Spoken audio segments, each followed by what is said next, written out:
விழியில் விழுந்தவன் நானடி, உன் சிரிப்பால் சிதைக்கப்பட்டேன் ஏனடி. சார் மீனிங் சொல்லுங்க இதுக்கு. சொல்றேன் அப்புறம்.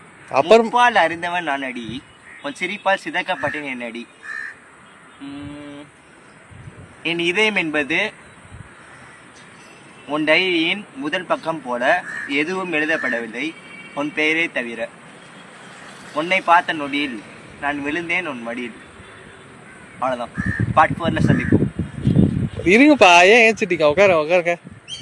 இப்போ நீங்கள் சொன்ன கவிதைகளாம் அர்த்தம் மட்டும் சொல்லிட்டு போயிடுங்க. அடுத்த நீங்கள் கண்டுபிடிச்சிட்டு குரூப்பில் கமெண்ட் செக்ஷனில் போடுங்க.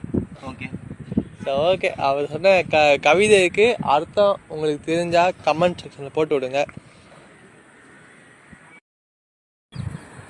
இப்போ கவிதையோடலாம் பார்த்துருக்கீங்க. இப்போ நம்ம நண்பர் சொன்ன கவிதைலாம் உங்களுக்கு பிடிச்சிருக்குமான்னு எனக்கு தெரில. ஸோ அவர் சொன்ன கவிதைக்கான அர்த்தம் உங்களுக்கு புரிஞ்சிச்சுன்னா கமெண்ட் செக்ஷனில் போட்டு விடுங்க. ஸோ மறக்காமல் நம்மளோட சேனலை சப்ஸ்கிரைப் பண்ணிட்டு பக்கத்தில் இருக்கிற பெல் ஐக்கனை கிளிக் பண்ணிடுங்க. அப்போ தான் நான் போடுற வீடியோ உங்களுக்கு நோட்டிஃபிகேஷனாக வந்து சேரும். ஸோ மறக்காமல் தயவு செஞ்சு சப்ஸ்கிரைப் மட்டும் பண்ணிக்கோங்க. நன்றி, வணக்கம்.